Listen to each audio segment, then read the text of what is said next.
No dia do velório da minha mãe, enquanto todos choravam ao redor do caixão enfeitado com rosas brancas e discursos falsos, eu estava em pé, em silêncio, sentindo apenas uma coisa: alívio.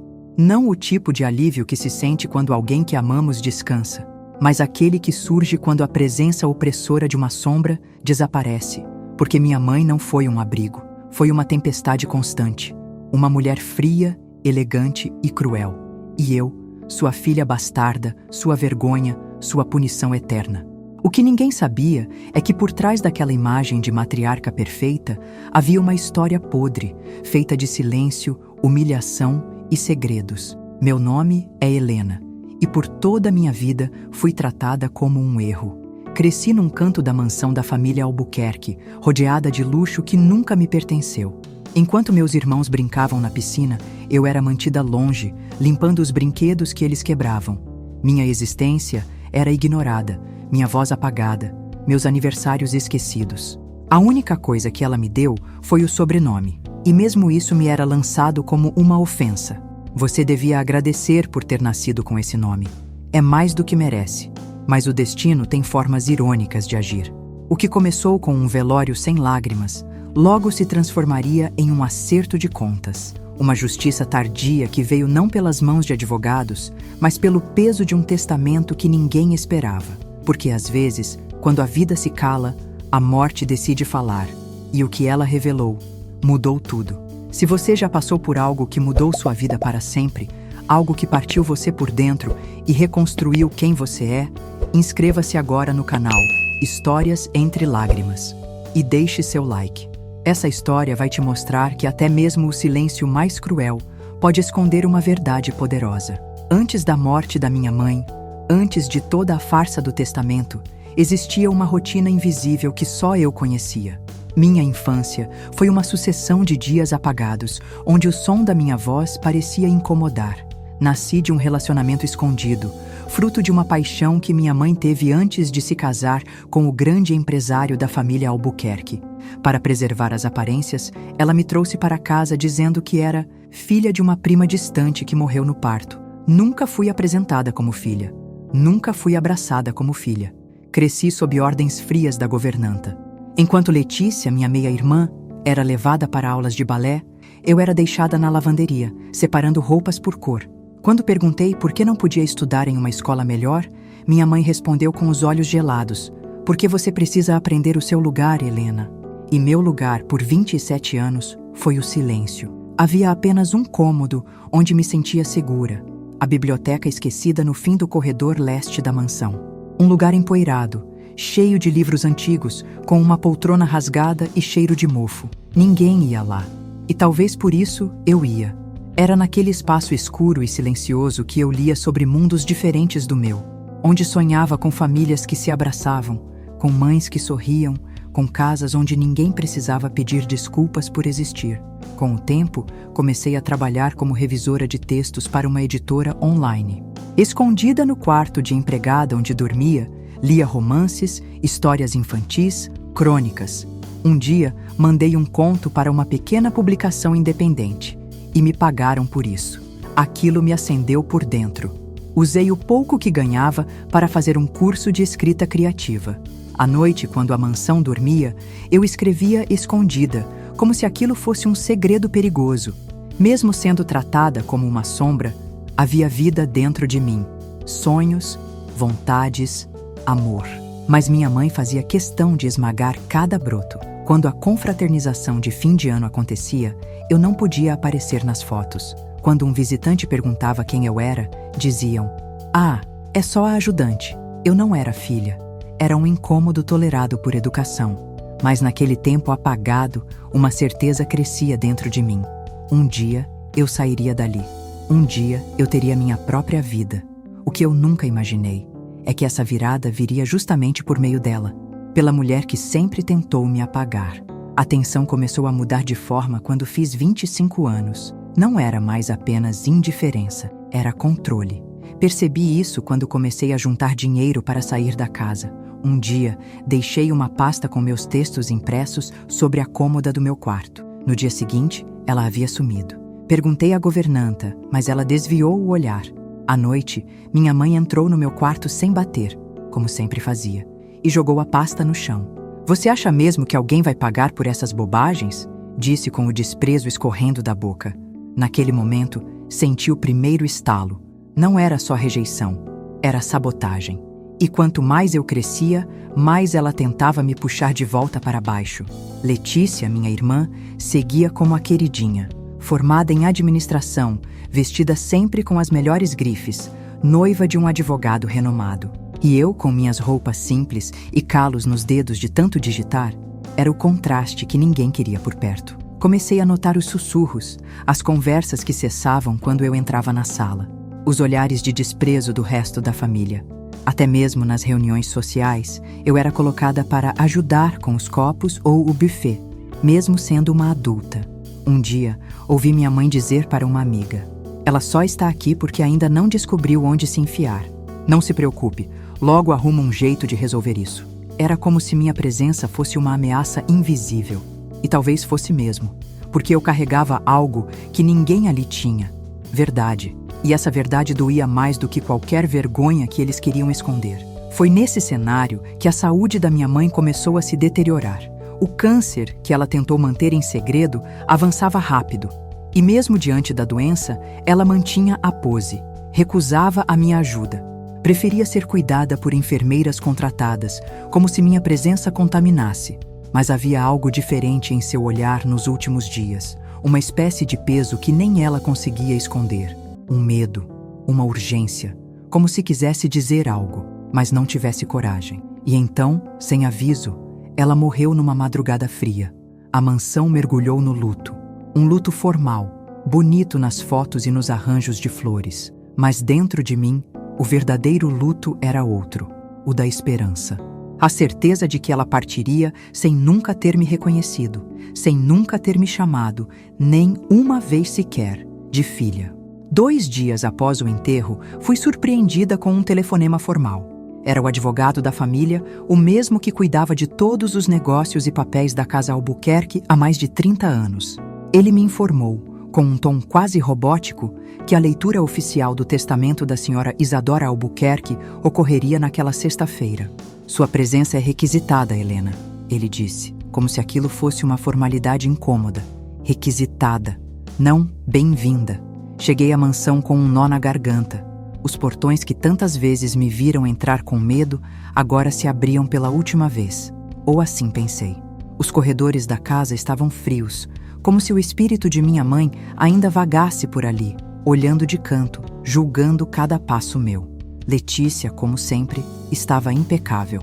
Vestido de seda preta, colar de pérolas herdado da avó e aquele sorriso de desdém que usava como uma faca afiada. Ao me ver entrar, ela se virou para os outros e disse em voz alta, apenas para que todos ouvissem: "A filha bastarda resolveu aparecer."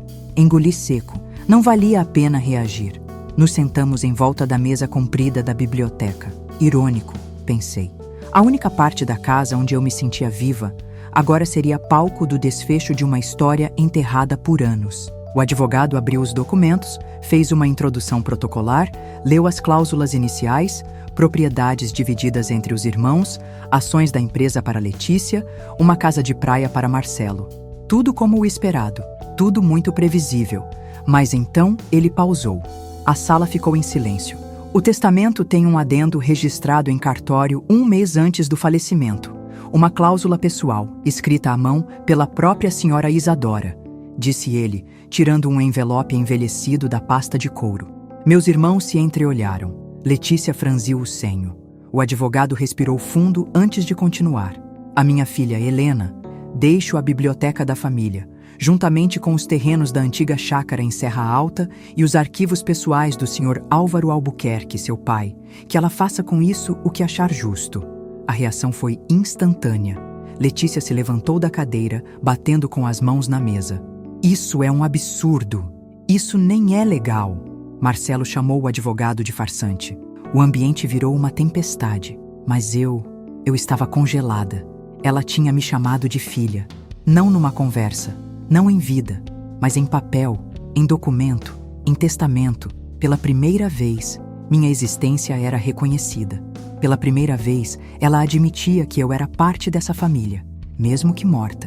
Nos dias que se seguiram à leitura do testamento, a guerra começou. Meus irmãos, indignados, tentaram anular judicialmente a cláusula que me beneficiava. Alegaram insanidade da minha mãe, falsificação, coerção emocional.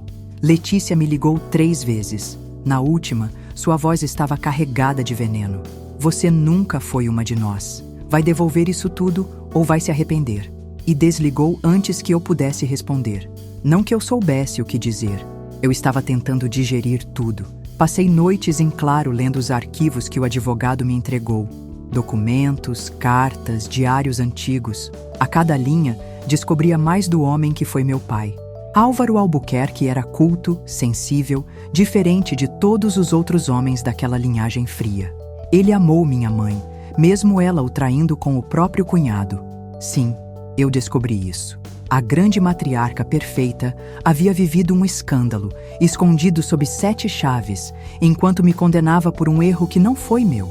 Mas o que mais me destruiu foi ler uma carta escrita por minha mãe, nunca enviada.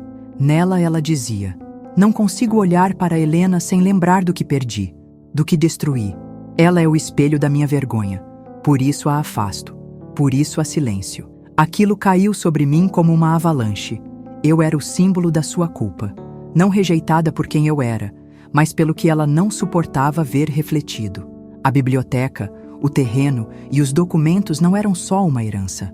Eram o reconhecimento silencioso de uma dívida emocional impagável. Uma tentativa de pedir desculpas sem usar palavras. Mas isso não curava a ferida. Isso apenas a deixava mais visível. Fui chamada para depor no processo movido pelos meus irmãos. No tribunal, Letícia fez questão de dizer, diante de todos, que eu era uma oportunista, que minha mãe nunca me amou, que eu era fruto da vergonha e da traição. Naquele momento, algo quebrou dentro de mim, não de tristeza, mas de exaustão. Eu não queria mais provar nada, não queria mais mendigar pertencimento. Saí do tribunal em silêncio. Fui até a chácara em Serra Alta, que agora era minha por direito.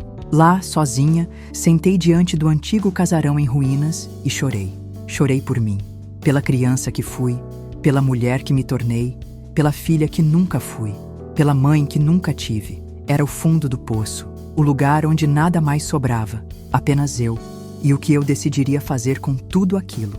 A casa da chácara em Serra Alta era antiga, quase fantasmagórica. O mato havia tomado conta do jardim, as janelas estavam quebradas e o telhado deixava a chuva entrar.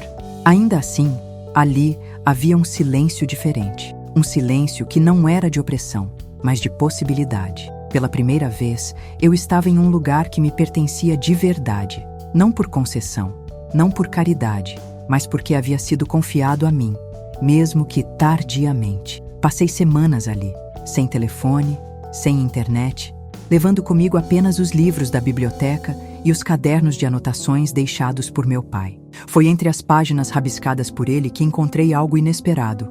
O rascunho de um projeto, um esboço para transformar aquela chácara em uma fundação literária. Um espaço para crianças rejeitadas, um abrigo para vozes silenciadas. O nome do projeto? Casa das Palavras. A letra dele era trêmula, mas firme. E no final da folha, um bilhete. Para Helena, se um dia ela quiser continuar o que eu comecei. Chorei ao ler aquilo, mas dessa vez foi diferente. Não era mais dor, era semente. Era força. Eu não sabia como, nem com que recursos. Mas ali mesmo, naquela varanda empoeirada, fiz uma promessa a mim mesma. Eu ia transformar aquela dor em construção. Ia pegar tudo que tentaram destruir em mim e devolver ao mundo em forma de acolhimento. Nos dias seguintes, comecei a limpar os cômodos da casa com minhas próprias mãos. Pintei uma parede, remendei uma janela. Cada gesto era pequeno, mas simbólico. Enquanto meus irmãos brigavam nos tribunais por ações e propriedades, eu estava ali, transformando ruínas em sentido. E no fundo, isso doía mais neles do que qualquer testamento, porque a única coisa que eles não podiam comprar era o que eu estava construindo. Propósito. Procurei por voluntários da cidade vizinha, contei minha história para algumas professoras que se emocionaram e decidiram ajudar. Um grupo de arquitetas feministas ofereceu auxílio gratuito para reformar a estrutura da casa. A comunidade começou a se envolver. O que nasceu como herança virou movimento, e o que nasceu como rejeição virou bandeira de acolhimento. Se você acredita que toda queda pode ser o início de algo maior, que até mesmo o que foi feito para te silenciar pode se tornar sua maior força, curta este vídeo e se inscreva agora no canal Histórias Entre Lágrimas, porque ainda não terminamos. O melhor ainda está por vir. A inauguração da Casa das Palavras estava marcada para um sábado ensolarado de primavera. A casa da chácara, antes abandonada e cheia de teias de aranha, agora respirava vida. As paredes haviam sido pintadas com cores suaves. Havia estantes com livros infantis, tapetes coloridos, brinquedos educativos e uma pequena sala com mesas onde as crianças poderiam escrever suas próprias histórias. Havia esperança em cada canto. A notícia se espalhou. Uma matéria saiu no jornal regional. Filha rejeitada de Isadora Albuquerque transforma a herança em centro cultural para crianças. O título causou revolta em minha antiga família. Letícia me ligou, furiosa, exigindo que eu retirasse o nome da mãe da matéria. Você não tem o direito de usar o nome da mamãe para isso. Ela nunca quis que você se exibisse como se fosse algo da família. Pela primeira vez, eu não abaixei a cabeça. E é justamente por isso que eu vou continuar. Porque ela me silenciou a vida inteira. Agora, quem tem voz sou eu. A festa de inauguração foi simples, mas cheia de emoção. Crianças que nunca haviam tocado num livro estavam ali, sorrindo, correndo, colorindo. Uma senhora se aproximou de mim com lágrimas nos olhos. Você não imagina o que está fazendo por nós. Minha neta nunca teve acesso a uma biblioteca. Eu apenas sorri e segurei sua mão. Aquele gesto disse tudo. No meio da comemoração, vi ao longe Letícia, parada, observando com os braços cruzados. Ela não entrou. Ficou na calçada, com o mesmo olhar frio de sempre. Caminhei até ela, em silêncio. Ficamos frente a frente. Pela primeira vez, não havia muros entre nós. Apenas duas mulheres que, de formas diferentes, foram moldadas pelo mesmo veneno. O que você quer aqui, Letícia? Ela hesitou. Os olhos brilharam, mas ela não chorou. Vim ver até onde ia a sua audácia. E o que achou? Ela me encarou por um longo instante. Achei que você foi mais longe do que todos nós juntos. Ela se virou e foi embora, sem drama, sem gritos. Mas suas palavras ficaram cravadas em mim como um troféu, porque naquele instante percebi que meu valor nunca esteve em ser aceita por eles. Estava em ser fiel a mim mesma. Estava em ter transformado rejeição em futuro, silêncio em voz, herança em revolução. Após aquele encontro silencioso com Letícia, algo dentro de mim se acomodou. Não como quem esquece, mas como quem aceita que certas dores não precisam mais guiar seus passos. Voltei para dentro da Casa das Palavras e sentei no chão da sala de leitura. As crianças continuavam a brincar, alheias às feridas profundas que estavam sendo, pouco a pouco, curadas entre aquelas paredes. Os dias seguintes foram mais calmos. O processo judicial movido pelos meus irmãos foi arquivado. A justiça reconheceu a validade do testamento. E com isso a chácara, os documentos e a biblioteca continuaram sob minha tutela. Mas mais do que os bens, o que eu tinha agora era algo que eles nunca poderiam reivindicar. Significado. Letícia nunca mais me procurou. Marcelo enviou uma mensagem breve meses depois, com um pedido frio de desculpas. Não respondi. Não por rancor, mas porque percebi que certas conversas não precisam acontecer. O silêncio também pode ser uma escolha, desde que não seja imposto. O espaço da fundação começou a atrair atenção. Universidades se interessaram pelo acervo deixado por meu pai. Professores vieram visitar. Psicólogos se ofereceram para atender as crianças que vinham de famílias partidas, como a que eu um dia tive. E numa dessas tardes, sentei ao lado de uma menina chamada Clara. Ela tinha 7 anos, olhos enormes e a mania de desenhar corações em todas as páginas que lia. Ela me disse: "Tia, aqui eu me sinto invisível, mas no bom sentido. Invisível igual fada. Eu posso voar e ninguém manda eu parar." Eu sorri, porque entendi exatamente o que ela queria dizer. Invisível como eu fui, mas agora com asas. Invisível, mas finalmente livre. À noite, sozinha, sentei na varanda e observei a lua refletida no lago. Senti saudade, não da minha mãe exatamente, mas do que poderíamos ter sido, da mulher que ela talvez quisesse ser, mas nunca conseguiu. Pensei na última carta dela, aquela que nunca teve coragem de me entregar, a que dizia que eu era forte demais, e talvez eu fosse mesmo, porque sobrevivi a ela, e mesmo assim escolhi não odiá-la. O vento soprava leve, como um sussurro, como se ela, de alguma forma, me observasse daquele outro lado. E se fosse verdade, talvez agora, finalmente, ela estivesse orgulhosa. O tempo passou com a delicadeza de quem sabe que feridas profundas não se fecham com pressa. A Casa das Palavras florescia em silêncio, assim como eu. A cada semana, uma nova criança cruzava aquele portão de madeira antiga, carregando em seus olhos histórias que ainda não tinham palavras. E a cada sorriso arrancado ali dentro, eu sentia um pedaço meu sendo costurado. Não era felicidade, era algo mais maduro. Um tipo de paz que só vem depois de muita tempestade.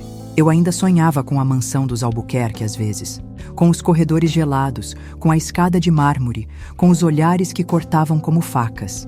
Mas agora, ao acordar, não sentia mais aquele aperto no peito. Era só memória, era só passado. Na biblioteca reformada da Fundação, reservei uma prateleira com livros que marcaram minha infância. Os poucos que eu lia escondida quando ninguém me via. E entre eles, coloquei a primeira edição do meu próprio livro. Sim, eu havia escrito um livro. Uma coletânea de contos sobre crianças que sobrevivem em silêncio. Cada história era inspirada em mim, mas também em Clara, em Davi, em Luciana, nos pequenos leitores que me deram nova voz. Numa tarde calma de outono, sentei sozinha no banco do jardim da Fundação. O céu estava alaranjado e as folhas caíam preguiçosas sobre o chão de terra. Peguei um envelope antigo, o original da última carta da minha mãe. Reli pela 1000ª vez aquela frase. Ela era forte demais para mim. E ali, naquele instante, entendi algo que nunca havia percebido por completo. Minha mãe não me odiava, ela me temia. Não por quem eu era, mas pelo que eu representava. A lembrança viva das escolhas que ela tentou apagar. O reflexo da vida que ela enterrou sob aparência e poder. E ainda assim, no fim, ela me deu aquilo que ninguém mais teve coragem. A verdade. Dobrei a carta, levantei-me com calma e a coloquei dentro de um baú de madeira na sala da memória da Fundação. Um espaço onde guardávamos cartas, objetos e lembranças deixadas pelas crianças ou suas famílias. Ali, entre histórias partidas, a minha encontrou um lugar para descansar. Se você já enfrentou verdades difíceis, se já sentiu dor no lugar onde deveria haver amor, mas encontrou dentro de si a coragem de seguir, curta este vídeo e se inscreva agora no canal Histórias entre Lágrimas, porque até as cicatrizes mais profundas podem ensinar sobre luz. O primeiro dia do novo ano nasceu com o céu limpo e um silêncio diferente. Não mais aquele que oprime, mas o que acolhe. A Casa das Palavras completava exatamente 1 ano de existência. Ao abrir os portões naquela manhã, vi crianças chegando com sorrisos tímidos, mães emocionadas, professores voluntários carregando caixas de livros. O espaço que nasceu do abandono agora pulsava com vida. Não era mais só uma fundação, era um lar para histórias que, assim como a minha, quase foram silenciadas. Na parede principal da biblioteca, mandei pintar uma frase simples, mas que carregava toda a minha caminhada. Aqui, ninguém é invisível. Naquele dia, vesti meu melhor vestido, não para parecer alguém que nunca fui, mas para honrar a mulher que me tornei.